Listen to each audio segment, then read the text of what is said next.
And thanks, Amy. I think you've done a fine job of hosting the last several hours. Shall Thank I you. take over for a bit now?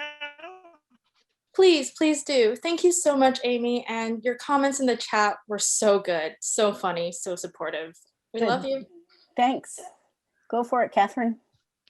All right.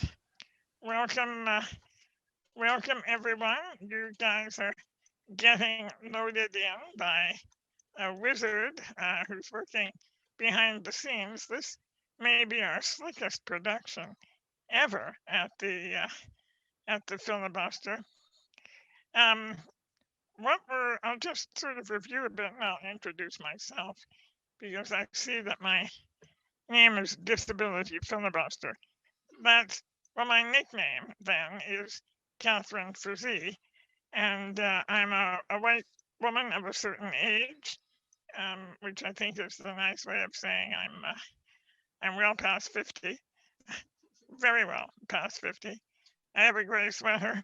Behind me there is a green screen, um, because I'm in my bedroom and there's an awful lot of bedroom and bathroom stuff behind me, and I just feel more like a woman out of bed when I'm here with my green screen.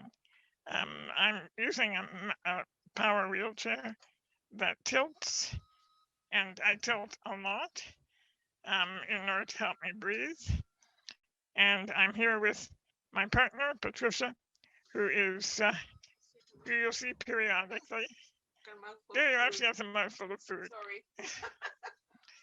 Okay, I'm in McMargie, colonial name for which is Nova Scotia. I'm a settler here, and on this unceded territory of the Mi'kmaq people, mindful of the responsibilities of my status as a settler, and grateful for the opportunity to live and flourish in this place. What we have in mind tonight, there are some, I'm sure many of you are aware, there are some things going on in the House of Commons tonight, and we expect shortly for there to be a vote on the fate of Bill C7. There was a vote this afternoon to shut down any further debate or discussion. And my understanding is that there will be 2 amendments proposed and voted on tonight. We don't know yet how quickly that will happen, but I suspect it may be fairly quick. And we wanted, knowing that there's a very strong chance that the bill that we've been fighting, all of us, for such a long time, may very well pass into law in the next hour or so. And because we knew that, or as we began to see that that was where this day was headed, we felt it was very important for us to come together because we've learned very much through our work in the past months, but also in our solidarity over the past many days of filibuster life. Maybe it hasn't been so many days. It just feels like we've put many days into a few, perhaps. That's how it's happened. But we've learned that we're stronger when we're together, and it feels as if this is an evening when a little strength may be needed.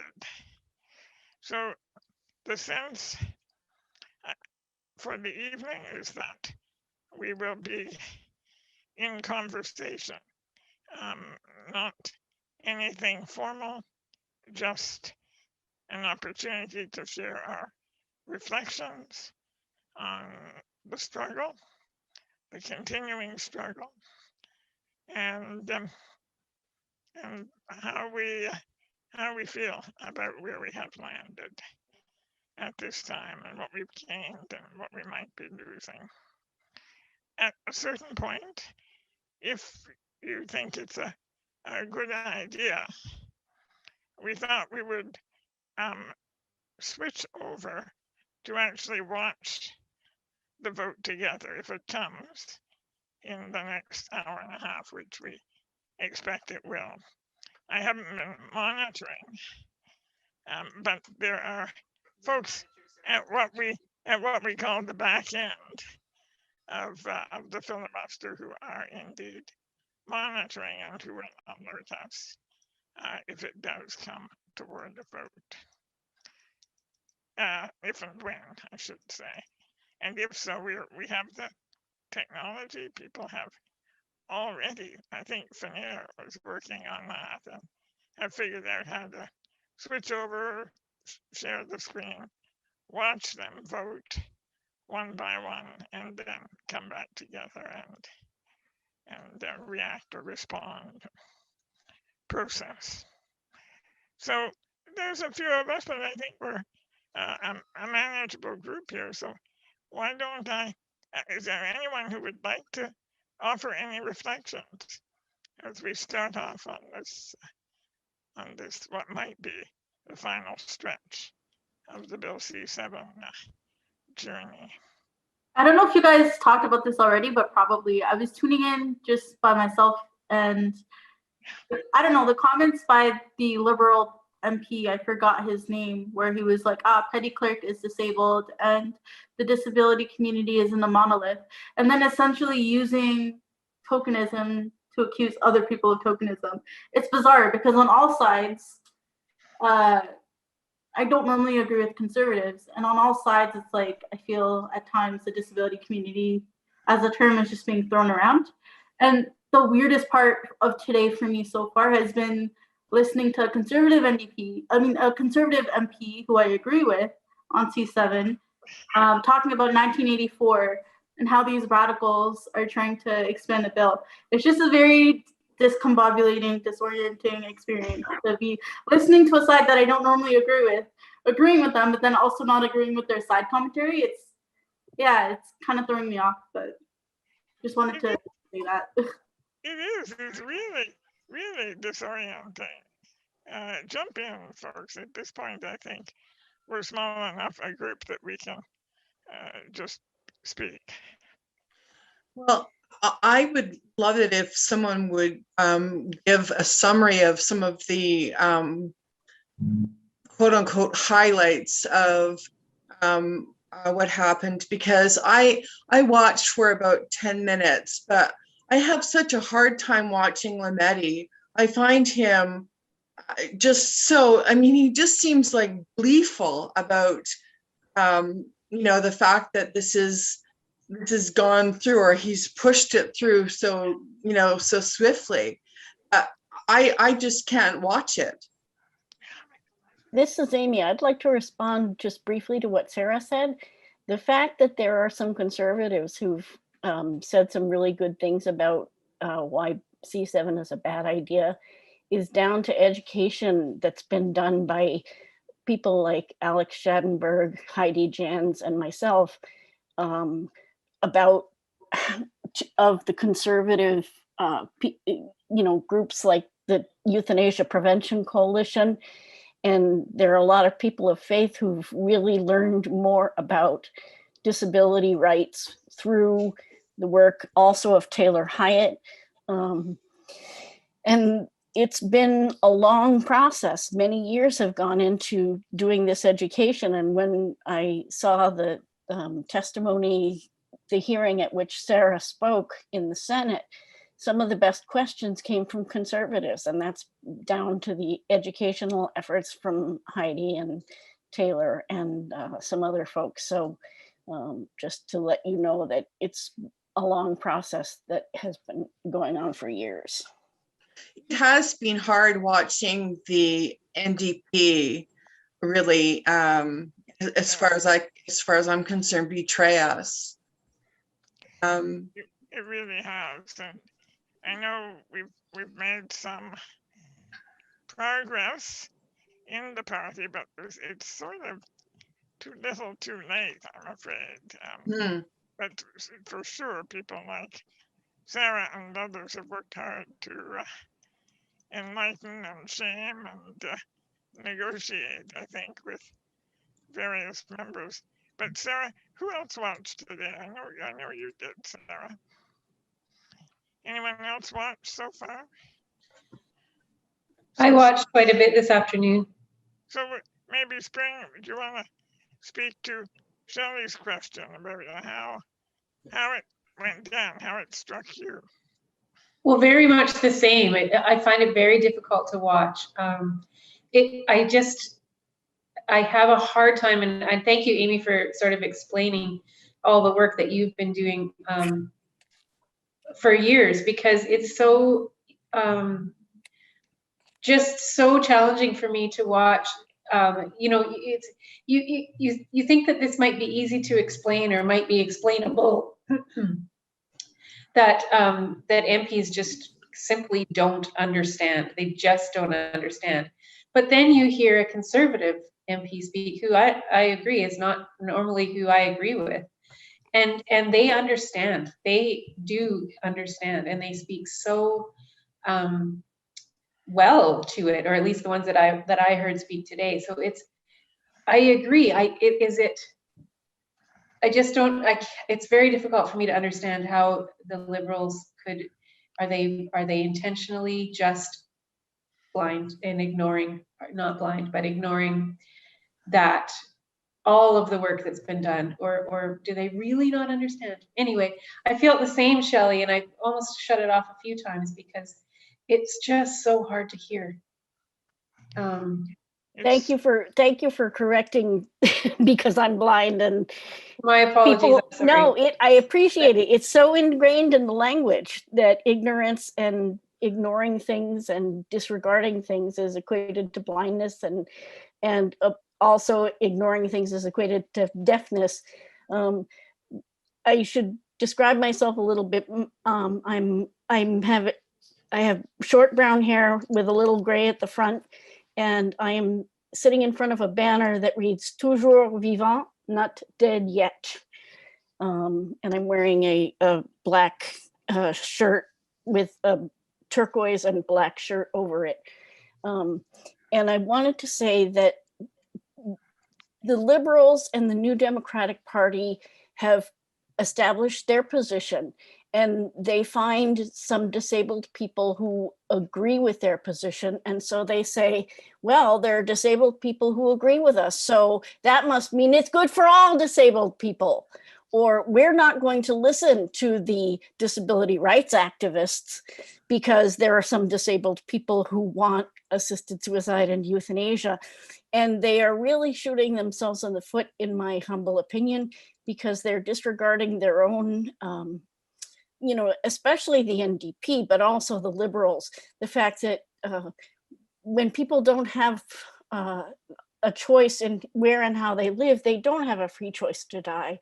And when Canada decides that some people who are suicidal should get suicide prevention services while others get suicide completion services, that's discrimination, and that's wrong.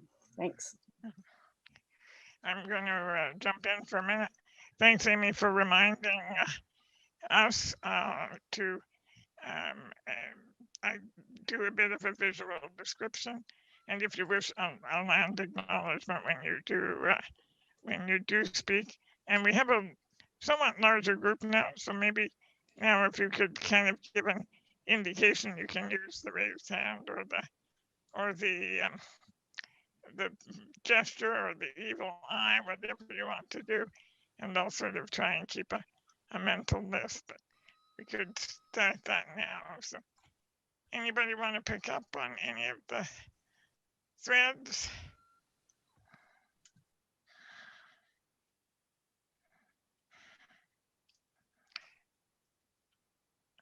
Okay.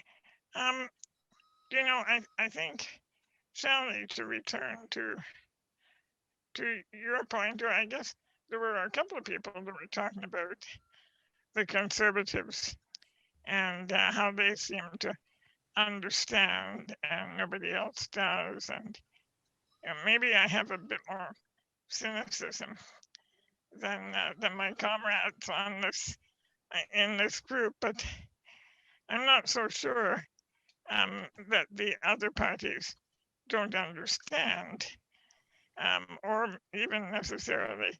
No, I'm not going to discredit the Conservatives, but I think it's quite possible that many Liberals do understand. And the problem is that voting against Bill C7 is not politically expedient. What they understand are the very craven political calculations that they're making and where the majority vote is, particularly in Quebec, but not exclusively in Quebec. And so I'm raising my cynical flag, but I think there may be a bit of that going on, which makes it even more troublesome that they won't do the right I thing. agree with you. I think there's I think there's a lot of that. And I think that to me is especially evident or more increasingly evident with the NDP. I think that the NDP initially thought that this was, what voting for in favor of the bill was, what was most popular. And then as it became evident that no, your constituency is, against this, it was really an awkward position for them. So I think that's why Jagmeet Singh came out with that they were going to came out with this really ambiguous statement yesterday about how they were opposed to debate being cut off unless there was some evidence that there would be support. But as Sarah pointed out on Twitter, they were still going forward with the fact that they had initially voted against it, voted in favor of it. Yeah, I feel like you're kind of right in that coming out saying they're voting against the Senate amendments seems online like they're against C7, but that's not true. However, I also do want to clarify that I don't know if there's a parliamentary way to actually vote C7 down should they have changed their mind. I'm also not clear on if they would have changed their mind, like if they could go back if they would. Because what Jagmeet said in his statement was that essentially that Senate can't tell us what to do. It wasn't really a commentary on the bill itself. Yeah. But I also want to clarify that the NDP only has 24 votes. And so I'm hopeful that some Liberals will switch over. And that's what it sounds like there's opportunity to. But even though I'm the most disappointed in the NDP, I recognize that they didn't have all of the power in this situation. So I'm like kind of split. My rage. Yeah, I obviously I think you're right. And Garth is nodding his head. Do you want to comment, Garth? And do a visual description first, if you wouldn't mind. Oh, sure. Hey, I'm Garth Mullins, Coast Salish Territory here in Vancouver. I'm wearing a black t-shirt. I'm a dude with albinism, so I'm really sort of got the vampire pale thing going on, legally blind. So I'm a little squinty too, but I do have a deeper kind of vision. And let me share it with you. I just wanted to agree about the commentary about the NDP. They don't have the votes, but they've been traditionally the party that's kind of closest to fighting for workers' rights and disabled people's rights and civil liberties for all kinds of groups of marginalized people. And to see them getting this wrong just reminds me of how far they've drifted towards the center from I guess social democracy or wherever they might supposed to be. I'd like to think that Tommy Douglas is somewhere up up there cursing him out or something like that right now. It does seem wrong and bad to me. So I was just agreeing with the last speaker. I was just nodding my head. Thanks. It's good to be with you all. I really hope you're right about Tommy Douglas. It would be very disheartening to know that he was rooting for Bill C7. Sorry, I think I interrupted. Was it Sarah? I was just gonna say he was initially a eugenicist himself, right? So You're right. it's not necessarily true that he would have been against Bill C7 given the everyday arguments today. You're right. Yeah, fair point. Maybe what we need to do is look more into the DNA of Canadian social democracy and realize that, like so many institutions of Canada, it goes all the way back. It's not just a recent bad turn or poor leadership or something. That there's problems that really track back to the beginning. Jonathan, I wonder if you have thoughts coming from Quebec about the situation and what's been driving this? What are the forces at play from your perspective? Well, it's very disheartening to see what's going on. I think they're playing political games with our lives. I mean, they cannot be trusted. Okay, I don't trust politicians whatsoever. I mean, to make the right calls whatsoever. And it's very hard for our community to exert political power. Especially, the community, people with, significant disabilities. It's a very small segment of the population, and now everyone is in the same boat. I mean, it's so far-fetching, the legislation that's put in place. It's not only for people with severe disability, it's for pretty much everyone, and it's going to be extended to people with mental health issues. And I don't know, where is it going to stop?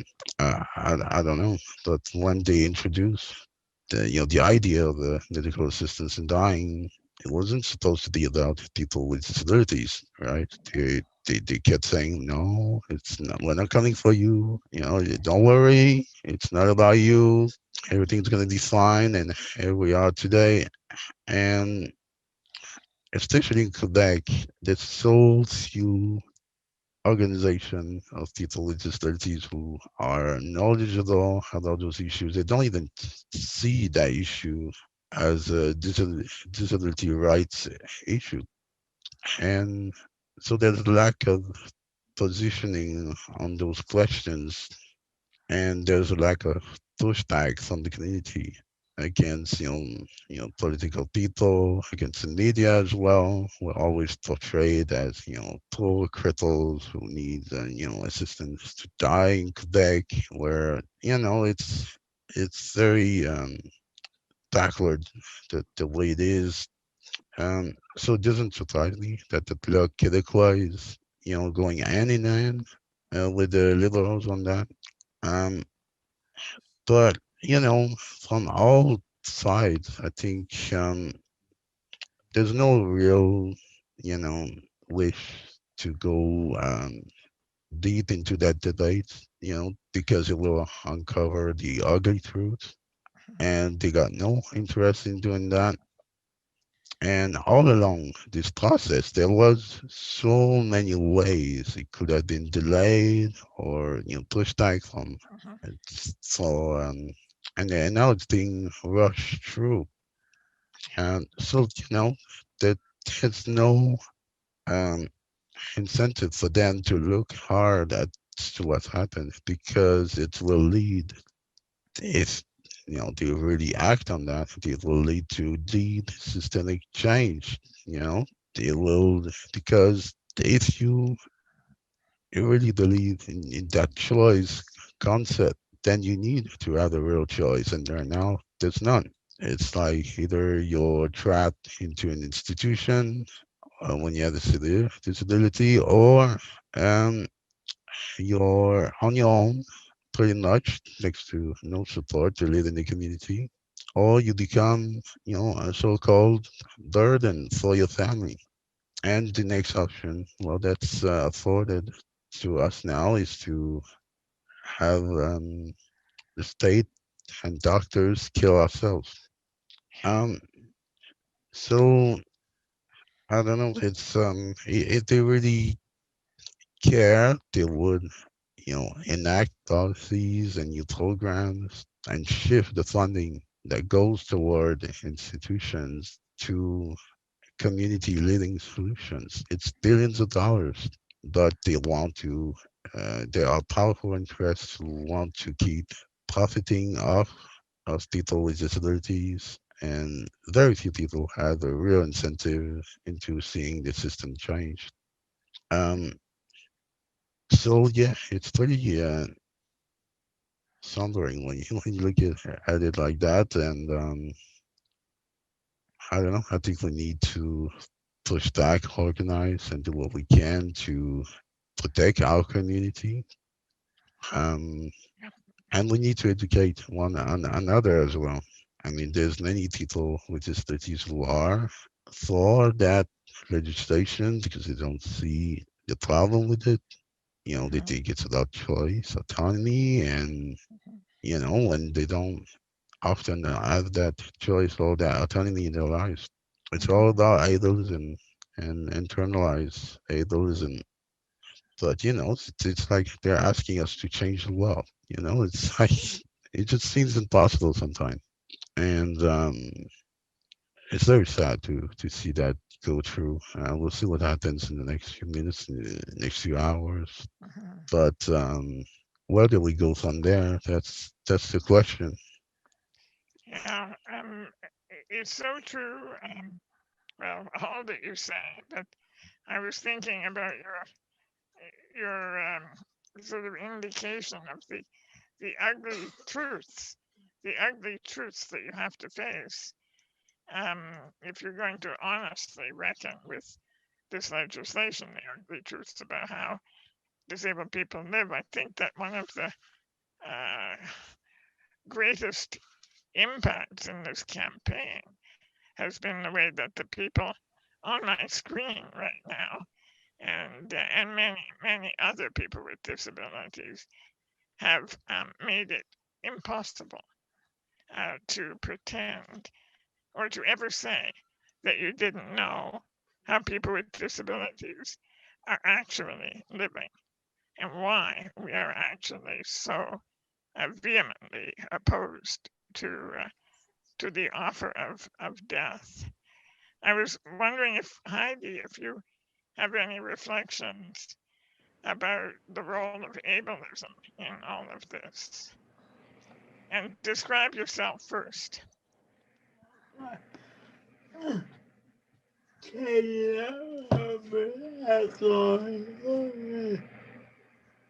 Yes. No. Sorry, say that again, Heidi.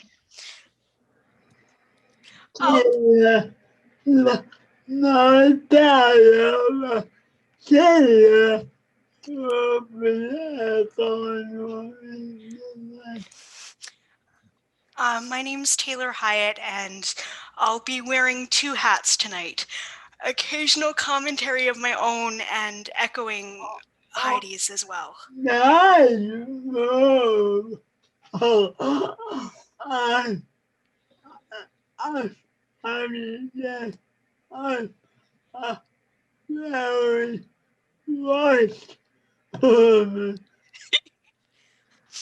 I'm Heidi Jans. I'm a very white woman.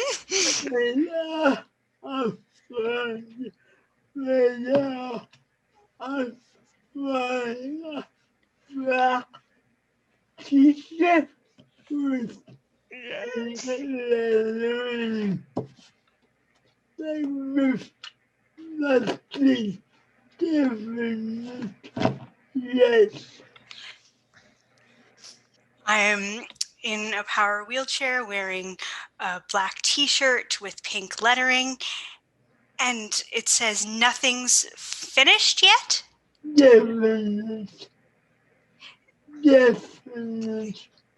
Definite yet. Nothing definite yet. That's great.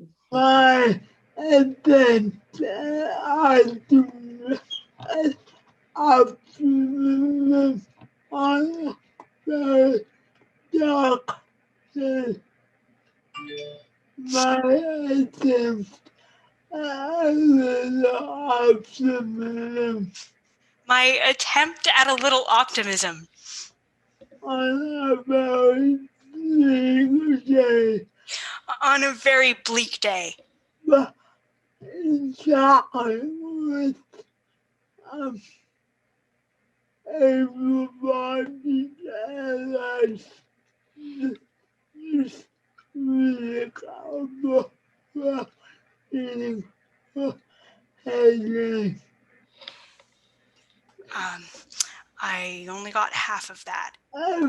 I've been talking with allies this week about well heading. As I've been talking with allies this week about where things are heading, I came to a realization. I came to the realization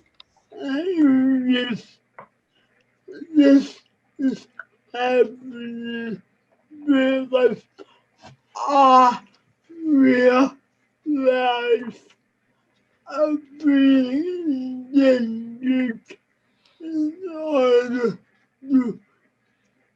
to keep everybody's people from having nightmares. this is happening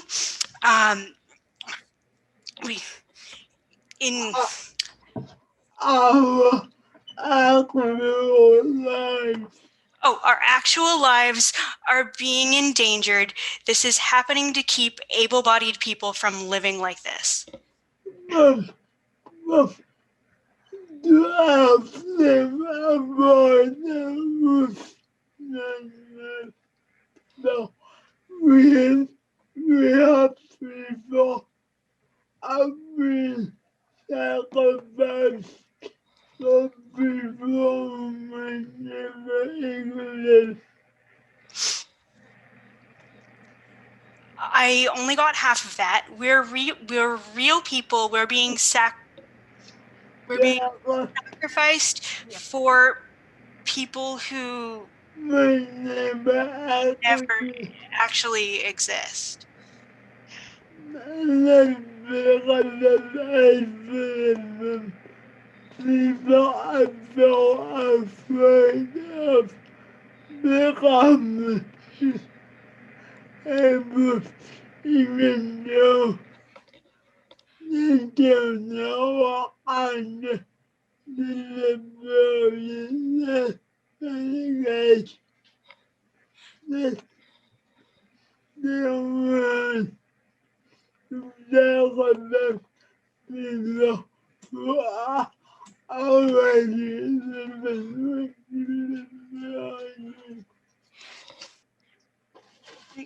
I'm sorry, Heidi. We might have to go a bit slower because of ableism. People are So terrified of becoming like us. so terrified of becoming like us. Yes. They want to sacrifice our real lives That they're willing to sacrifice our real lives.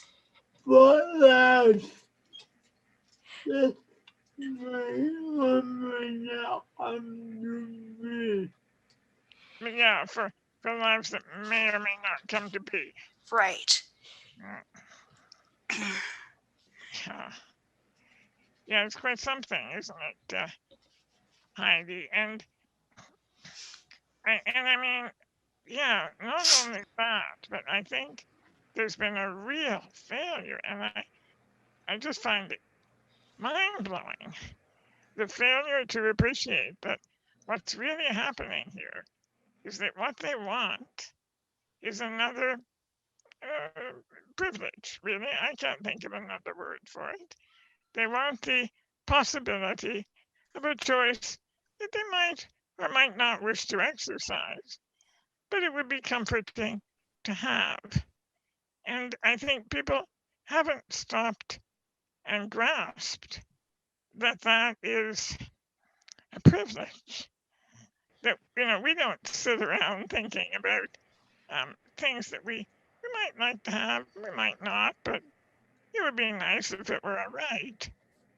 Knowing that that's going to put other real lives at risk, as Heidi says, it's the shameless sort of, I don't know, shameless self-interest of privilege. Heidi, yeah. Not only that, it's very huge notion of what you really dignity. It's a very skewed notion of human dignity. Every dignities conferred or determined by who wipes your butt. As if dignity is conferred or determined by who wipes your butt. And really, that's what it comes down to. I mean, really, that's what it comes down to. Our lives are being intended, seriously intended, because everybody, people in power are afraid of someday needing someone to wipe their butts. I only got the first half of that. Our lives are at risk. Did I get that right?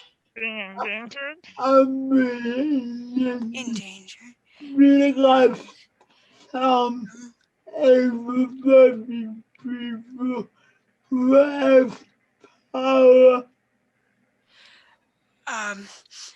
Because some able-bodied people don't want someone else to wipe their butts.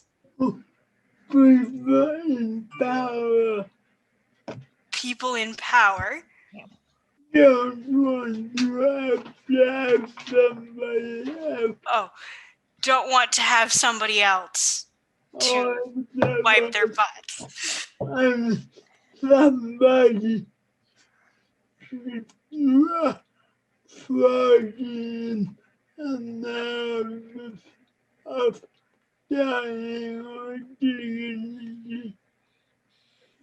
And they're pushing the narrative of dying with dignity. Yeah. Somebody should do a fraudulent analysis. Oh, a Freudian narrative. Analysis. No. Analysis. Analysis. Analysis. Oh, analysis. Whoops. Somebody should do a Oh, someone needs to do one. An analysis of. That really is where, I mean, if you ask someone what the most undignified thing is, it's bodily functions. It's, I don't want somebody else feeding me. I don't want somebody else managing my bathroom functions. Yeah, and I don't want to be reliant on life-supporting technologies and so on. Taylor, do you want to describe yourself? Yes, pudgy young white woman, red hair, green eyes, burgundy sweater, office supplies scattered on the desk around me, and a white wall behind me. Okay. Thanks. And do you want to add your own 2 cents to Heidi's analysis of I mean, Ableism? that sounds spot on. I'm not sure what more I can add. Maybe I'll chime in a minute. That's fine. Yeah. What are other people thinking? Yes, Yeah, can I just jump in yeah, for a yeah, second? go Yes, ahead. Amy. Two things. One is I want to sort of reinforce what Jonathan said, and there are a lot of people in Quebec whose careers depend on the warehousing of disabled people, and that creates a system that's known as the milieu associatif, and it, you know, before the Quiet Revolution, the church had a lot of power, and that power has been shifted now to the state and the social service system that it runs. But one thing that really galls me about today in particular is that Canada is commemorating a year of the pandemic and all the people who've died. There have been more than 22,000 people now who've died from COVID-19. And ironically, there are about the same number of people who've died from euthanasia since it was legalized in 2016. And we can expect those numbers to rise dramatically if C7 passes. So on the one hand, Canada is commemorating all the people who've died from COVID, but on the other hand, they're making it easier to kill even more people. And that is really galling to me. Thanks. Thanks, Heidi. And two things. If someone on the back channel has any kind of report for us on what's been going on in the last 30 minutes, but while I'm waiting to hear from you, Taylor, I bet you anything I know what Taylor's going to mention. Go ahead. I bet you do, Catherine. Amy, you missed a commemoration as well. Is it? But somebody please help me clarify what it is. It's Canada's signing on to the CRPD, correct? That's correct. It's 11 years. 11 years ago today. And for a quick update, well, the text is there, but for those who would rather hear it, they are on the vote call, which means that everybody is supposed to be making up their minds. And they have 28 minutes, probably down to 26. Oh, it really does feel like we're waiting for an execution.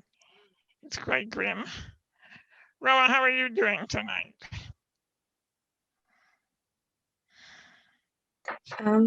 Doing okay, I guess. Just kind of waiting with everyone, kind of trying to, I don't know, hear folks out. It's obviously a depressing time, in general, but obviously just a depressing time of year as well. Yeah, I'm doing okay. I'm sorry, I can't really.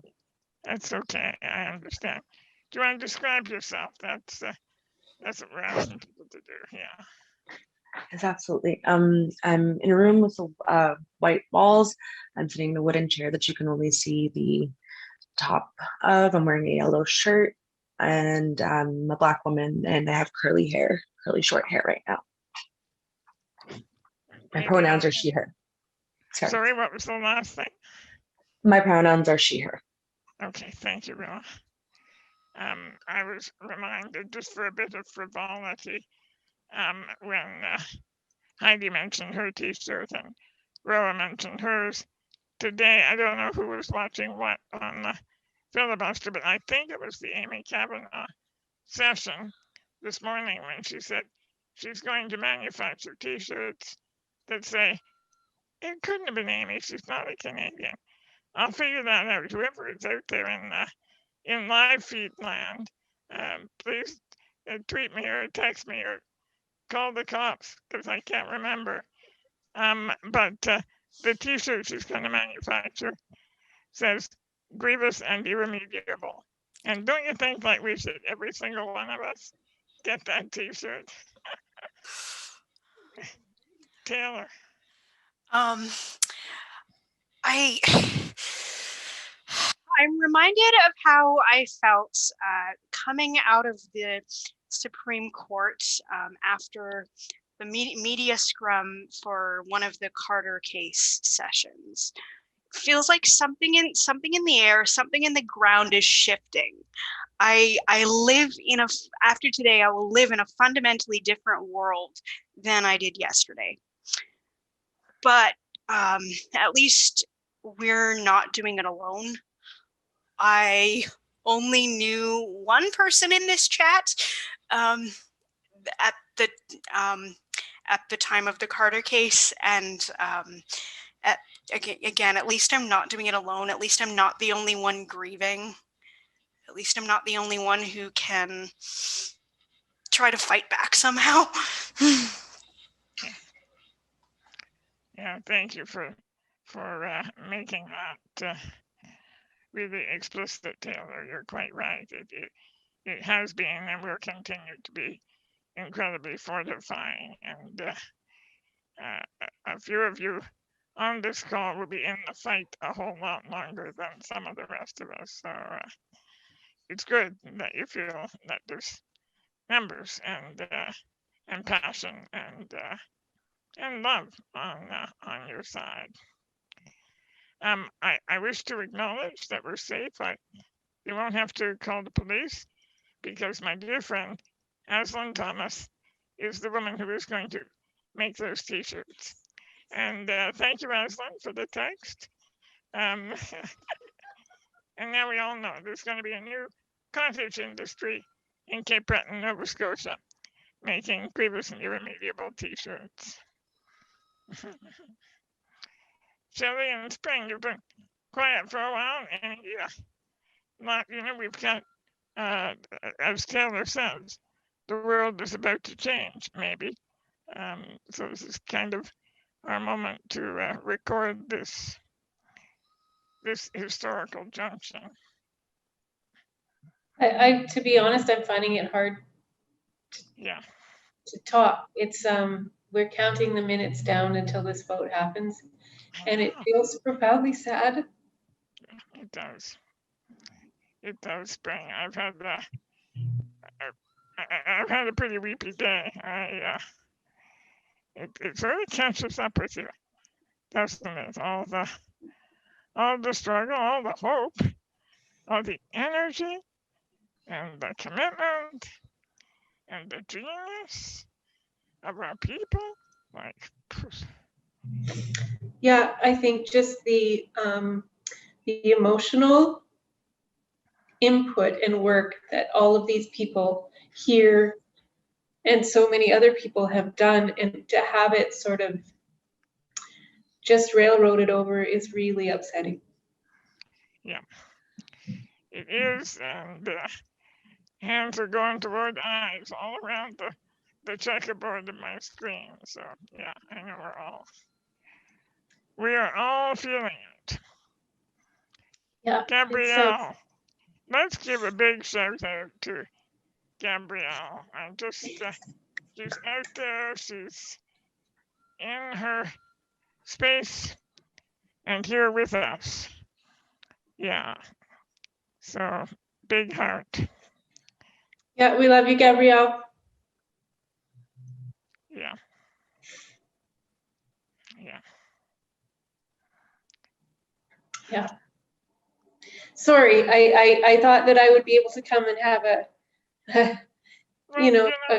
good conversation about the things, but I don't know really what else there is to say.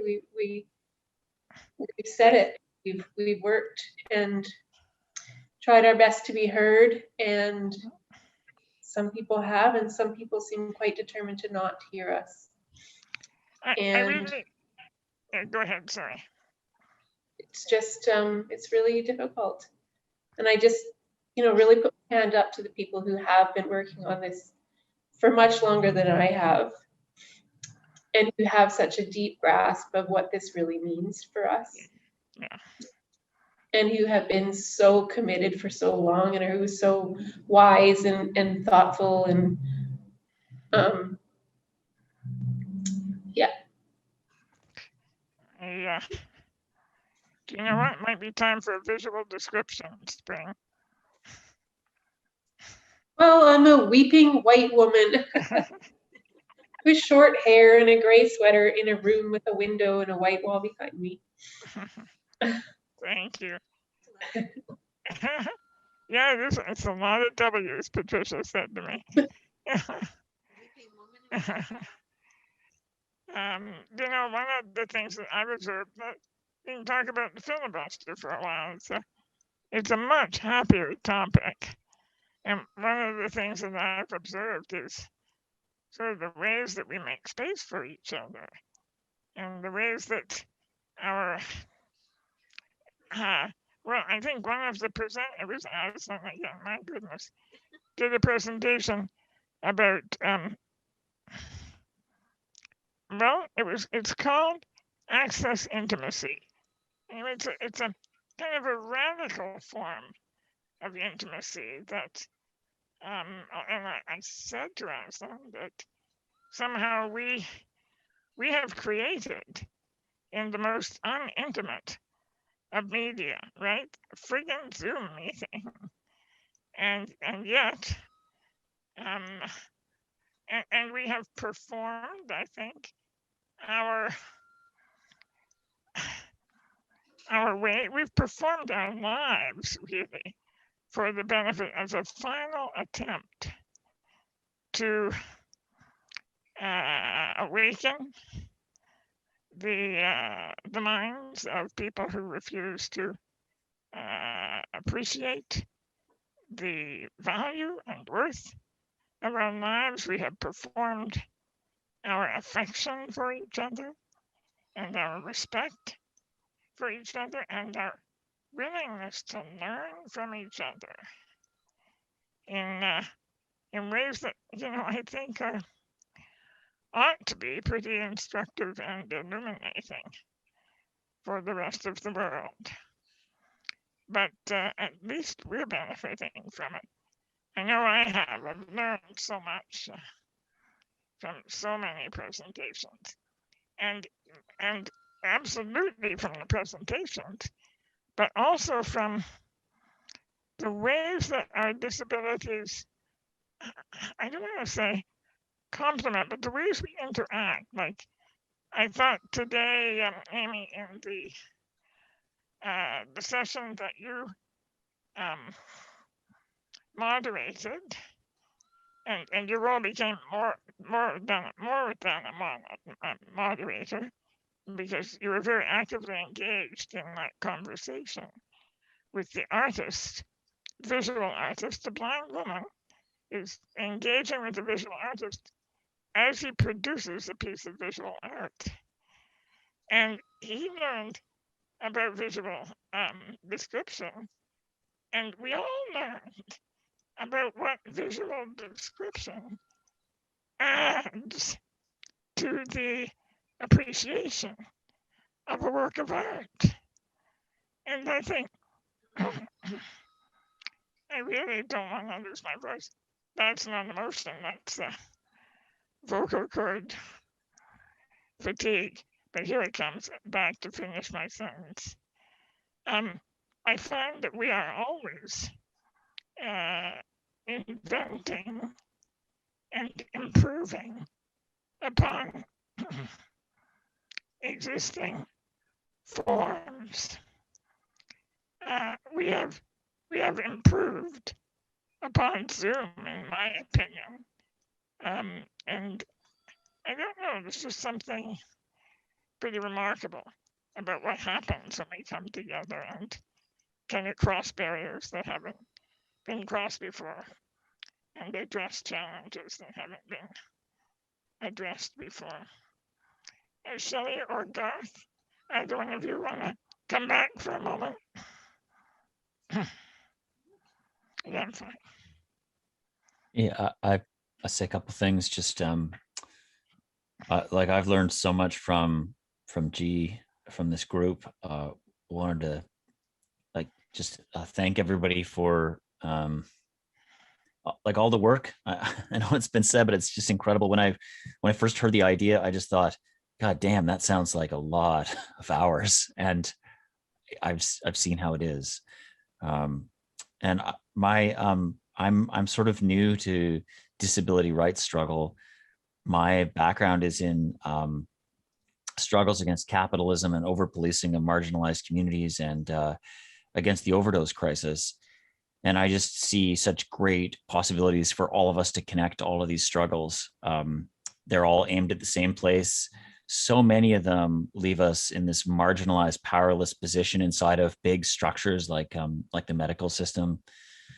So many of these troubles are aided and abetted by kind of wealth inequality in this country that's leaving everybody out. So I just wanted to say thank you for asking me to come to the table. And I just spent a lot of time listening and reading Twitter and learning, and then listening to the parliamentary debates. And I guess I'm feeling the feelings too. So yeah, cheers. Thanks. Yeah, thanks, Gary. I'm sure people, I know I saw your presentation last night, and man, I learned so much from you. And I loved your, loved isn't the right, I mean, not in the sense of making me happy, but I thought it was very apt, your description of that magical healthcare system that lives only in the imagination of the privileged. I thought that, yeah, that's kind of perfect. Thanks. Yeah. Thanks. Stanley, go ahead. Okay, well, maybe first I'll just describe myself. Only my head is visible on screen, I think. And I'm a white woman with short graying hair and large black glasses. And lighting in my place is not that great because I live in an attic apartment, and I don't tend to use overhead lights because I find them bothersome. This has been, as I said in my presentation the other day, for me anyway, if there's anything that's come out of this current struggle, it's been the way that people have shown up for each other, how we've shown up for each other, how we have, well, for me, I have throughout this, over the past month, I guess, or especially the last couple of weeks, I've gotten to know Gabrielle and Judo, and have been in communication with them quite a bit, and so that's been very sustaining for me, because I'm fairly isolated. So that's been good. That's meant a lot to me. And yeah, I don't really have, I am feeling kind of overwhelmed.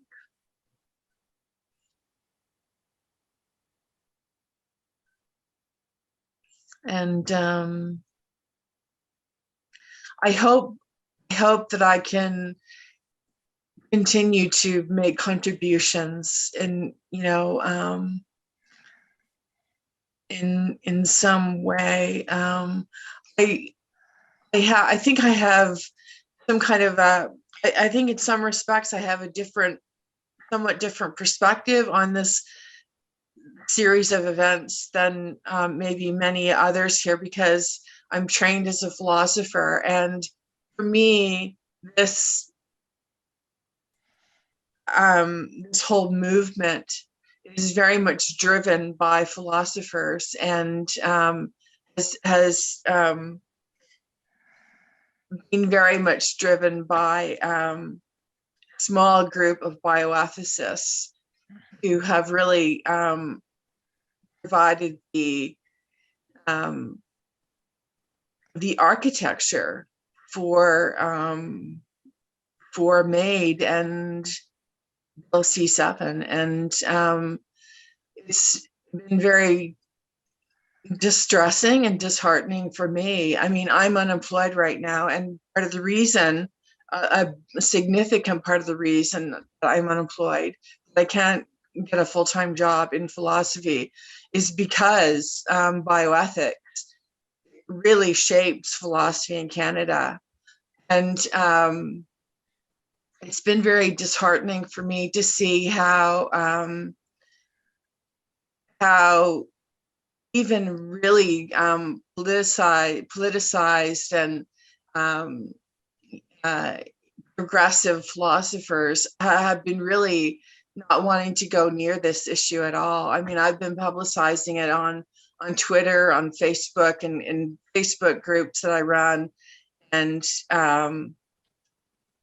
they and philosophers just won't even go near it, and that's because the philosophers, the bioethicists who have really shaped MAID and Bill C7 are so powerful and so influential in the discipline.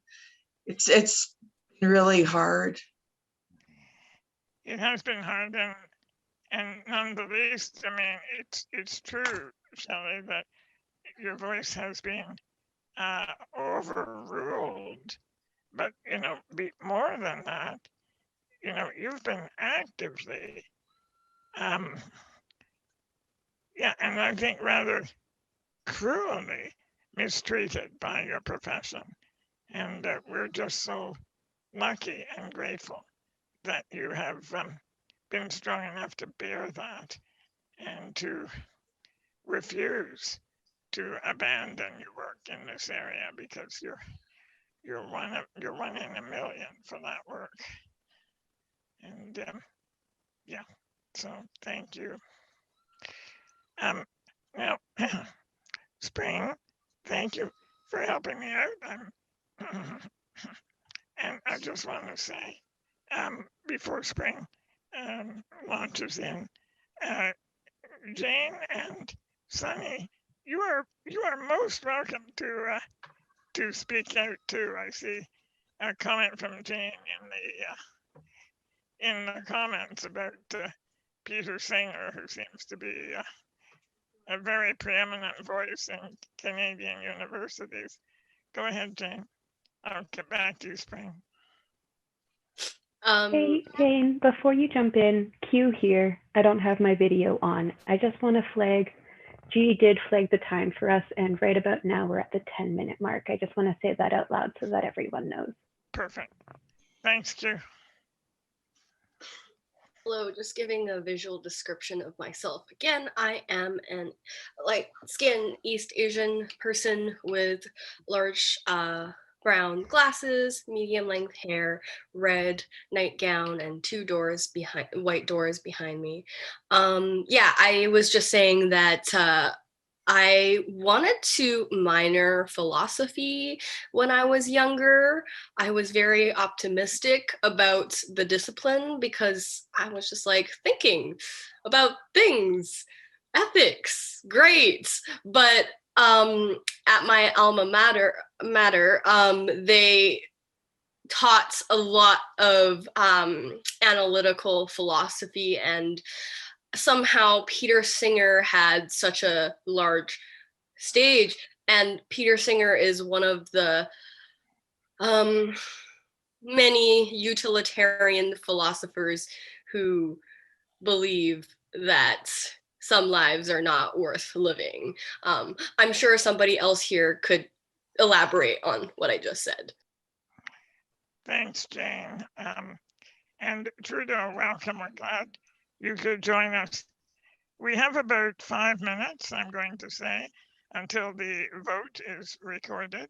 So Spring, that gives you time for your comment. Sure, thank you. I was just a really quick, I was following Twitter most of the afternoon, and a tweet by Dr. Emil Joseph. He's on Twitter at @JesusJoseph. And he wrote, saying you've consulted and heard enough debate when over 120 disability organizations oppose Bill C7 and debates reveal dangerous flaws only serves to advance the bill coercively via power, regardless of context or opposition, which is the exact kind of coercion being challenged in C7. And I just thought that was a really, really profound observation. Yeah, that says a lot. Thank you very much, Spring. Yeah, sure. Patricia wants to say I a just word. want to point out that I just lit 2 candles behind Catherine's right shoulder, just for all the people that have died and all the people that will die Thank you. because of this bill. Thank you. Thank you, Garth. All right. Don't know how long this Bic lighter is going to get pretty hot in a second, but here with you. Yeah, thank you. Maybe, oh, people, Amy, you can't hear. No, we can hear fine. It's just we couldn't hear what was said there. Yeah, just Patricia. Oh, sorry. All right. I'll say, well, it's pretty important. Patricia just lit 2 candles and put them on a small wooden table beside me on my right shoulder. And she said it was for all the people who have died and who will die. So, I wonder how quickly folks behind the scenes, how quickly will you be able to switch over? And if so, is this the time, or will you just text us when it's time? I think Thank you, we are doing some back end logisticsing, and I don't know that everyone that is in the next panel is present. Okay, well, kidding. Yeah, I think they're not coming until 9, aren't they? Right, they're coming at 9. Yeah, 9. So okay. We have time to switch over to the vote. Yeah. Yes, absolutely. You're correct. 4 minutes and 20 seconds. No, Pat, you can't do that. So yeah, do folks want to switch over to the vote now then? Is that the consensus? Gabrielle, or do we want to wait until we're closer? Gabrielle says 4:20. Yeah. Yeah, we'll be basically staring at the blank screen, won't we? Can I ask a question? Yeah. Before we switch over. Catherine, what's this like for you? Because I know you've been involved in this before. This is my first time getting involved in this conversation. I don't know. I just feel really sad. How do you keep doing this over and over and over again? Because you've heard multiple iterations of this vote and other people on this call. I want to know how you get through that and then you keep the energy to keep moving, right? How do you keep doing this? Yeah, thanks, Sarah. That's a tough question, but a really good one. It's not easy, and there will be a crash, but you know, as I tried to say earlier today when Aslan asked me that question in different words, what ultimately lifts you out of that crash is love, and there is such an abundance of love in this work. Where would I find this kind of love? And so, as I said to Aslan, you know, it's the love of my people and the love of my culture, and it just gets bigger and bigger as I discover it in deeper and deeper ways. I think it's probably going to be that way for all of us. Trudeau, you probably have a minute before the world changes. Would you like to share what you're feeling tonight? Yes, so I was also asked, and I very appreciate that I have to describe what how it looks like my screen. So I'm a white, middle-aged man with glasses in different colors, and with COVID-19, like many others, I started to let my beard grow. And in the background of my behind me, you have a bookcase. It looks very professorial, but it's simply that this is the best room for internet connection. Yeah, so I really appreciate this initiative. bringing us all together. I know that we all fear, and it's very likely that we will be very disappointed and upset, and that there will be this kind of crash. So many people put so much energy into this day and night, and sometimes sleepless nights, and getting upset and everything, emotionally upset. But we have to indeed look forward. The world won't crash tomorrow. I must say, I also think, having listened to so many people, that so 36 seconds, that there's so many powerful and energized people who have been fighting for this, that we have to keep the momentum going, take a break, recover from this, and then start recording and use the energy that was clearly created to create a positive change, and to keep track of what's happening, and to come up for the people who may in despair opt for medical aid and dying. But I think this community is there to support them. So should I stop talking, or should I just continue? I see that the vote is coming now. Yeah, so maybe we'll stop. I'm assuming I have to switch the audio over to. Oh yeah, Fen, you want to share audio? Sorry. Thanks, Q.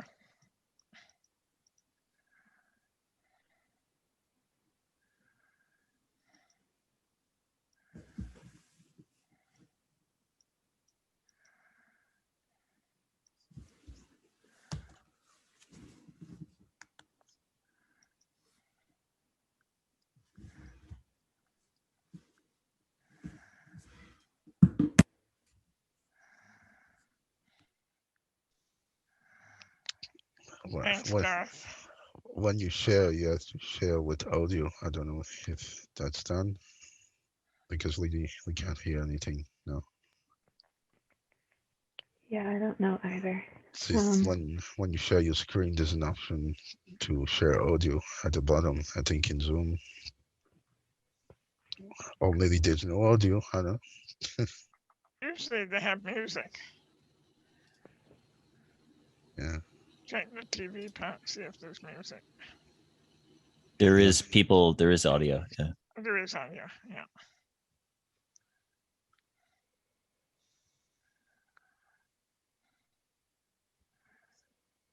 They're coming in to vote. Where is the CC?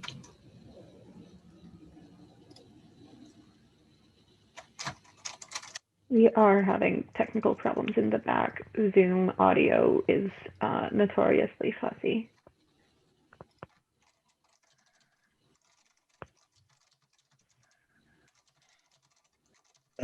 I'll just pull my mic up to the speaker here.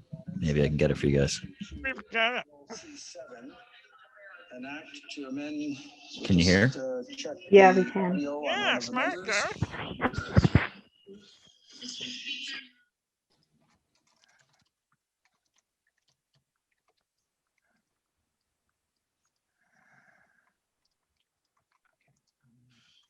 I'm going to take that from the top.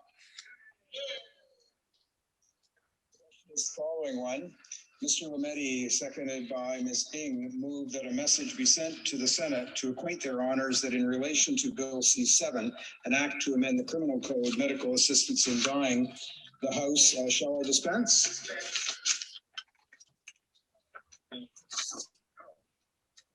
No?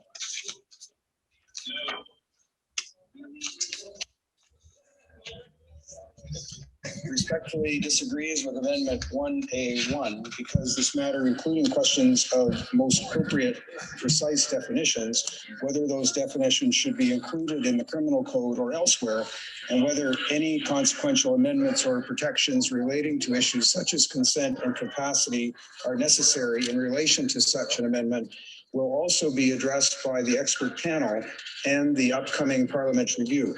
And the government will collaborate with provincial and territorial health authorities to ensure a consistent approach. Respectfully disagrees with Amendment 1A3, 1B, and 1C because it would permit advance requests for medical assistance in dying before an individual has a grievous and irremediable medical condition, a change which goes beyond the scope of the bill. And further, this expansion of the medical assistance in dying regime requires significant consultations and study, including a careful examination of the safeguards for persons preparing advance request and safeguards for practitioners administering medical assistance in dying.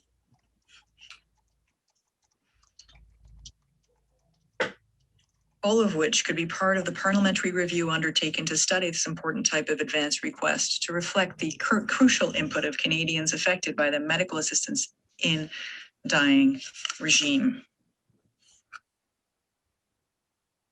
Amendment 2, the portion of paragraph 241.31.3a before subparagraph 1 be amended by replacing it with the following. A, respecting the provision and collection for the purpose of monitoring medical assistance in dying of information relating to requests for and the provision of medical assistance in dying, including clause 241.31.3a.1b, be amended by adding the words respecting the race, the words or indigenous identity. Subparagraph 241.31.3a.1 be amended by deleting and at the end of clause A, by adding and at the end of clause B, and by adding the following after clause B. C, information other than information that must be provided in relation to the assessment of eligibility to receive medical assistance in dying and the application of safeguards respecting any disability as defined in Section 2 of the Accessible Canada Act of a person who requests or receives medical assistance in dying if the person consents to providing that information. Paragraph 241.31.3b be amended by replacing it with the following. B, pour régir l'utilisation. B, respecting the use, analysis, and interpretation of that information, including for the purposes of determining the presence of any inequality, including systemic inequality or disadvantage based on race, indigenous identity, disability, or other characteristics in medical assistance in dying. As a consequence of amendments 1A, 2, and 3 proposes that the following amendment be added. As 3.1, page 9, add the following after line 20, independent review. 3.11, the Minister of Justice and the Minister of Health must cause an independent review to be carried out by experts respecting recommended protocols, guidance, and safeguards to apply to requests made for medical assistance in dying by persons who have a mental illness. 2, a report containing the experts' conclusions and recommendations must be provided to the ministers no later than the first anniversary of the day on which this act receives royal assent. 3, les ministres font déposer. 3, the ministers must cause the report to be tabled in each House of Parliament within the first 15 days on which the House is sitting, after the day on which they receive the report. Respect to Amendment 3, Section 5 be amended by replacing it with the following. Review. 5.1, a comprehensive review of the provisions of the criminal code relating to medical assistance in dying and their application, including but not limited to issues relating to mature minors, advance requests, mental illness, the state of palliative care in Canada, and the protection of Canadians with disabilities must be undertaken by a joint committee of both Houses of Parliament. 2, the committee. 2, the Joint Committee shall be composed of 5 members of the Senate and 10 members of the House of Commons, including 5 members from the governing party, 3 members of the official opposition, and 2 members of the opposition who are not members of the official opposition, with 2 chairs, of which the House co-chair shall be from the governing party, and the Senate co-chair shall be determined by the Senate. 3, a quorum of the committee is to be 8 members whenever a vote, resolution, or other decision is taken, so long as both houses and 1 member of the governing party in the House and 1 from the opposition in the House and 1 member of the Senate are represented, and that the joint chairs be authorized to hold meetings, to receive evidence, and authorize the printing thereof whenever 6 members are present, so long as both houses and 1 member of the governing party in the House and 1 member from the opposition in the House and 1 member from the Senate are represented. Shall I dispense? Shall I dispense?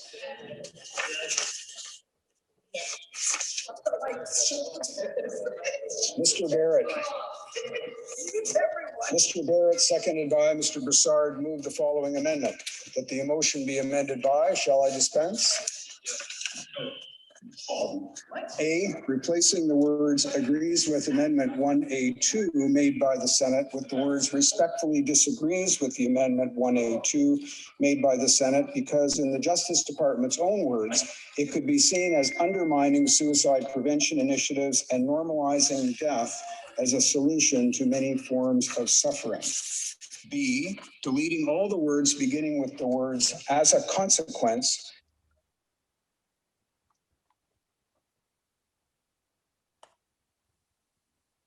ended by replacing the words 18 months after with the words on the second anniversary of with the words section 6 be deleted.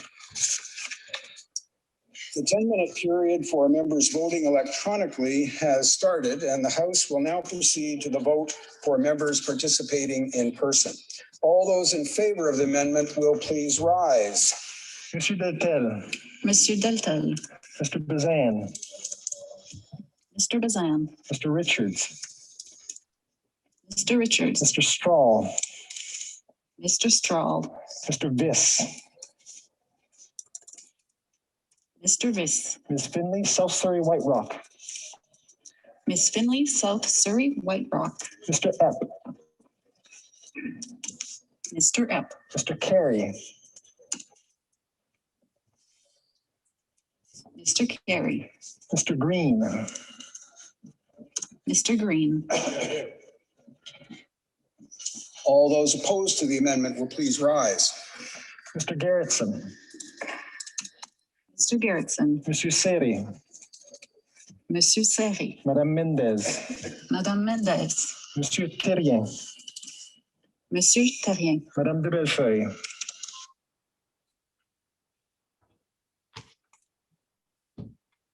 Bergeron.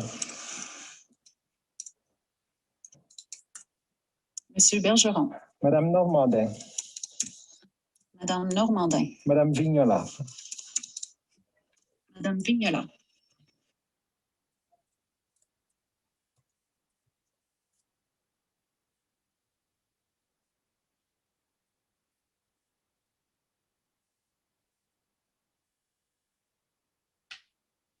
We are experiencing technical difficulties. Please stand by.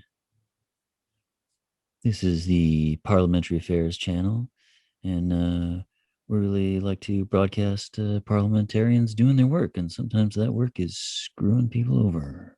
Stand by.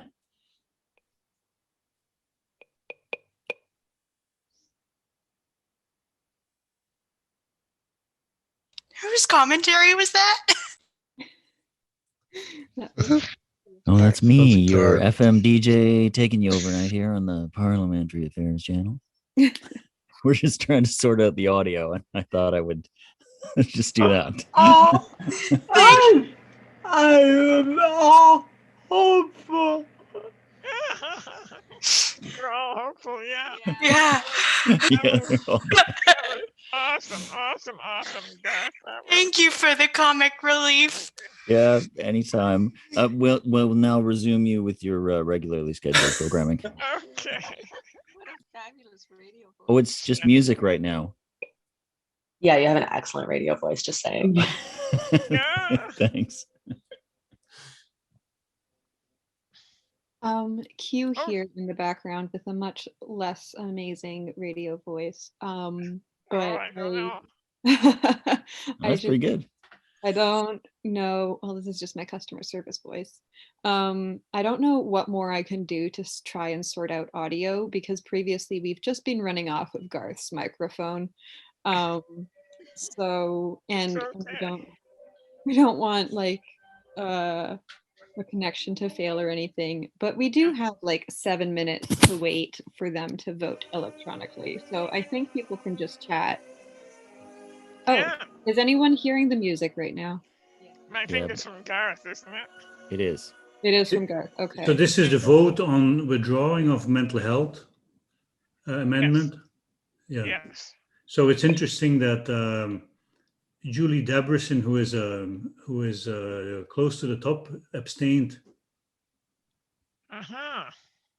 So I think Close to the top of what? I don't know why, obviously, but I think we know that these are all kind of signs that we may reach some people. The only positive thing, probably. That's very interesting. So what's a good vote here, yay or nay? Yay.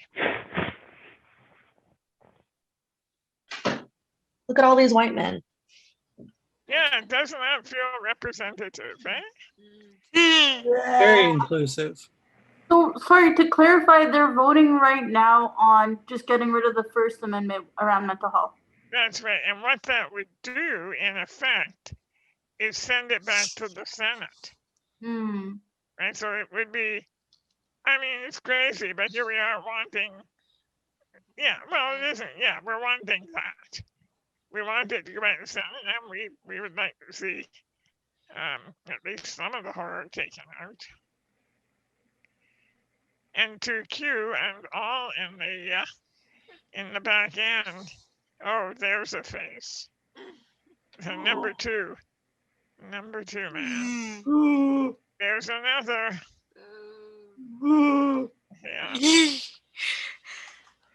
Yeah. Yeah, visual description, Amy, that was our Prime Minister's face, and then the minister who looks out for us, Carla Qualtrough, went past. I was going to say to the team at the back that I think the choice to go with Garth's video was nothing less than inspired. And so I thank you for that. Because, yeah, as everyone said, that was the best moment. Nikki Ashton voted yay. Good. Yeah, so the NDP, how are we doing here? Nikki and Charlie Angus both voted yay. Voted in favor. Yeah. That's interesting. So she supported the removal of the mental health. Maybe she made a mistake.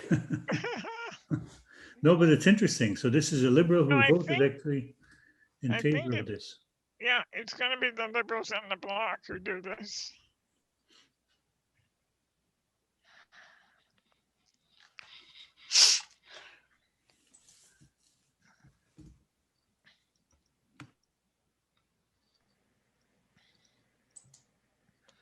My MP, new MP, Marcy Yen, sided with Liberals.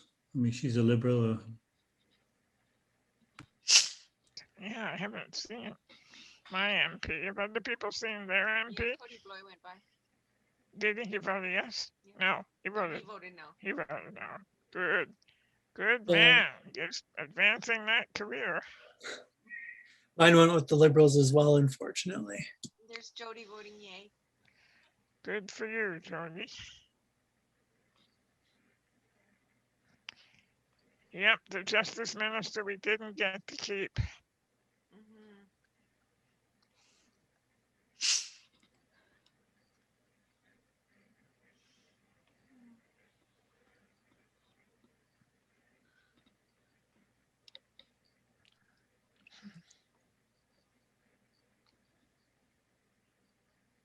So at least some Liberals, there are a couple of Liberals who actually have voted in favor of this removal. And I saw at least one Conservative voting against the removal of mental health. It's, I have to say it's more dramatic the way the Senate do it. it's kind of quaint, but they sit on individually in front of Jagmeet. Yay! Oh, Jagmeet.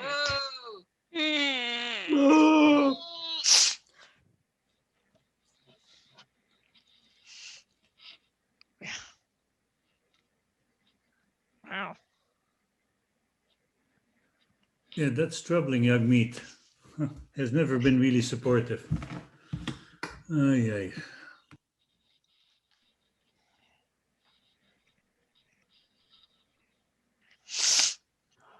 But I'm sure they prefer this method to the Senate method because they go by so quickly. You don't have a moment to just stare them in the eye and take in the atrocity of it. These guys, they just whiz past. Don't notice me. Has anyone seen Matthew Green? Sarah, did you notice Matthew Green? Honestly, I think I missed it. I think he was in the room. No? Oh, maybe. And how did he vote, Trudeau? I don't, I think he stayed. If they sit down, I don't remember. Actually, I'm not sure. You still have your hand up, Shelley? You don't need to. You can just speak. Sweet. I can't see you all, so.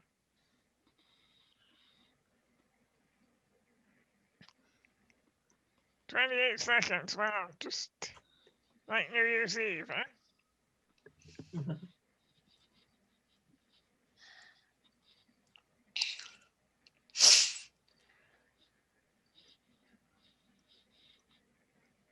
And we're resuming our live broadcast with the Parliamentary Affairs channel. We have Wagner's Symphony in D minor in the background as the MPs finish their votes and the clock runs down to 0.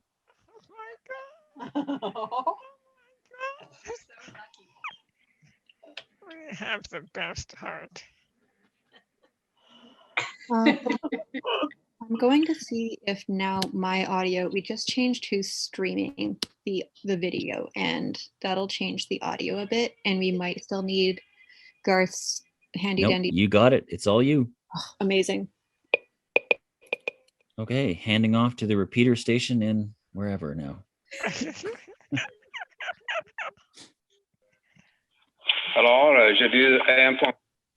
wish to inform the House that the voting period has ended. If members were not able to vote due to technical difficulties, they may now use the raise hand function, and the chair will recognize them.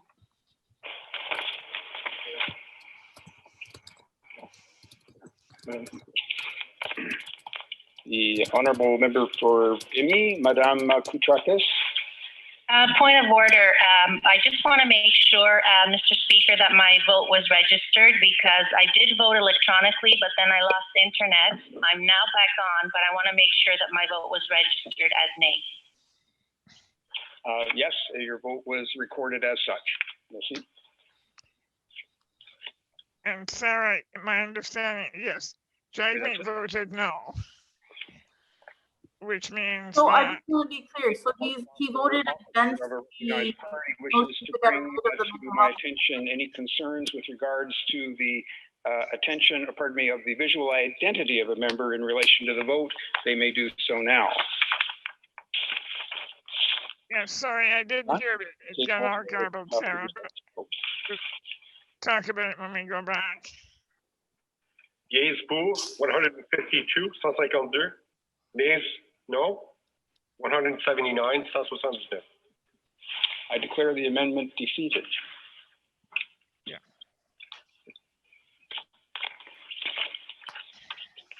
The question is now on the main motion, and the question is as follows.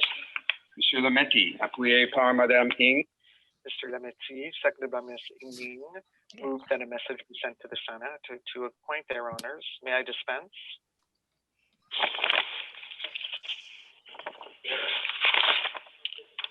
Now, if a member of a recognized party present in the House wishes to request a recorded division, or that the motion rather be adopted on division, I invite them to rise and indicate so to the chair. I see the honourable member for Kingston and the Islands. Thank you, Mr. Speaker. I would request a recorded division, please.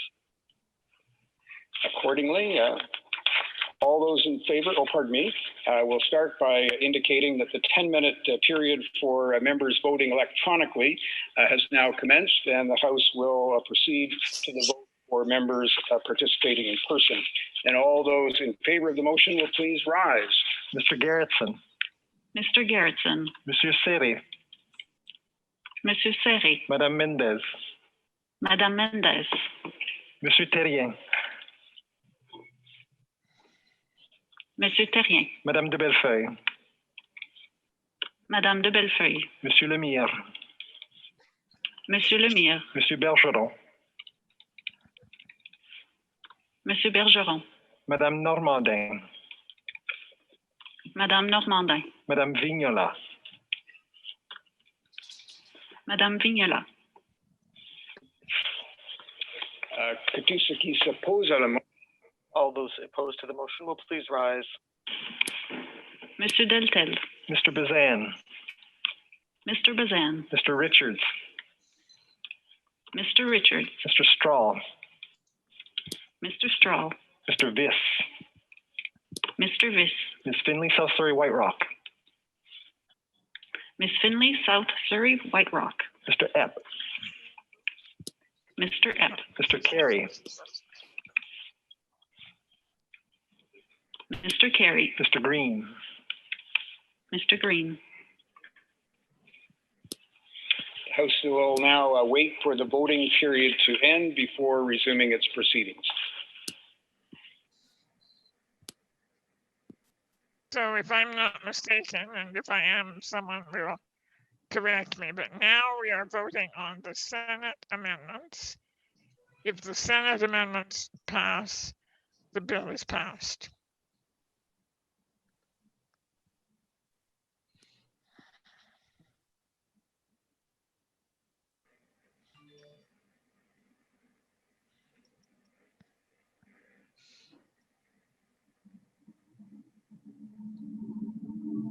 Oh, quite a few conservatives. Well, quite a few.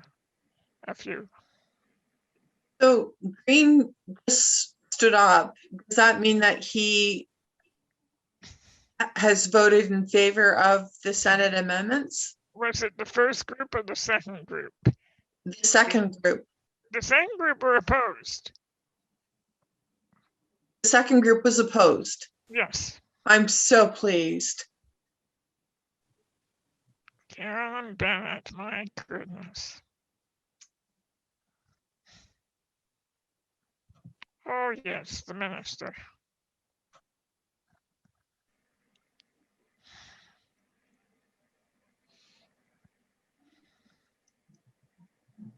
Wow. We haven't seen any Liberal no vote yet. Couple abstentions. Elizabeth May.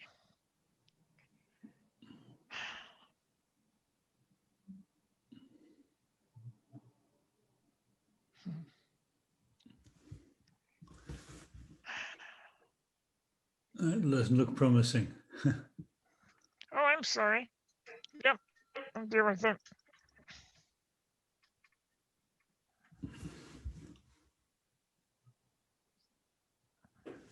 Just a message. It's okay. I got what is it?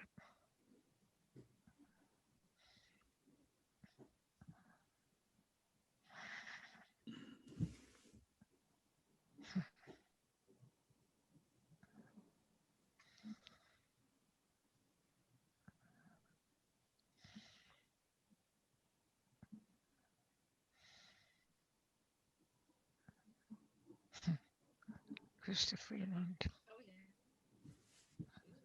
Yeah.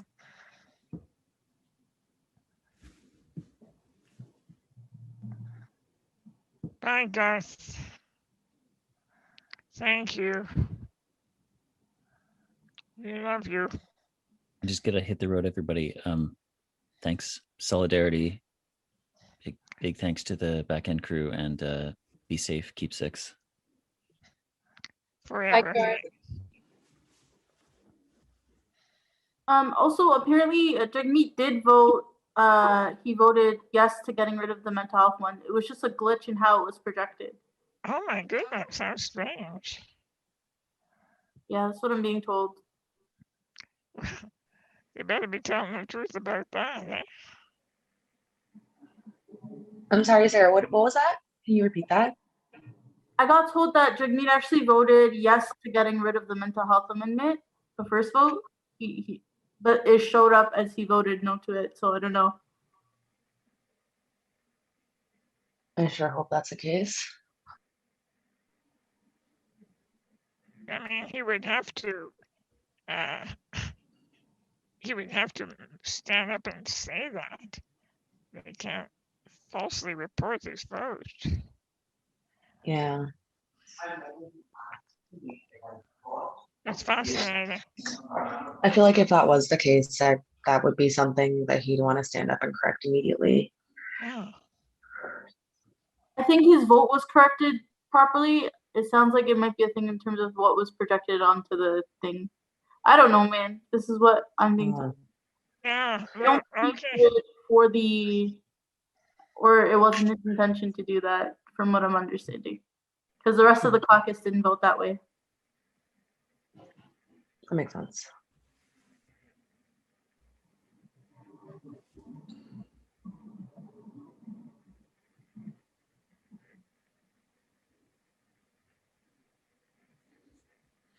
They pretty much respect the party lines. You're right, Sarah. Jagmeet voted against this motion, and I'm thinking now that his name and his face came up all by itself, didn't it, for a while? Maybe they were doing a correction. Who knows?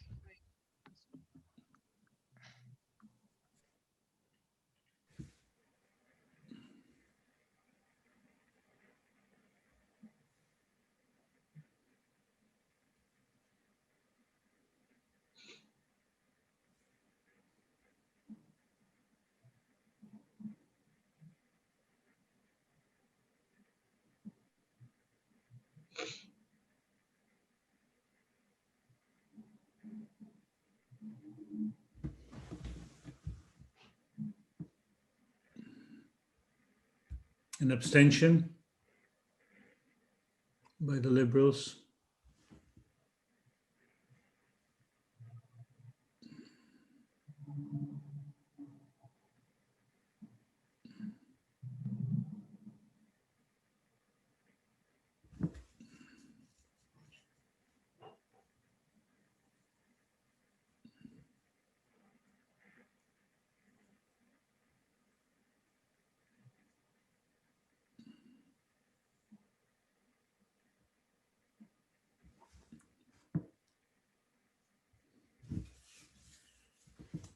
Did anybody see how Pavlovsky voted? Oh, I'm sure he voted against. Yeah, I presume as well, but you know. Yeah, I did not see. Jenica Atwin voted against. That was something weird. Yeah. Unless it's the Jagmeet trick. Yeah. You put one thing up on the screen and Maybe I can vote green. I think I'm just me.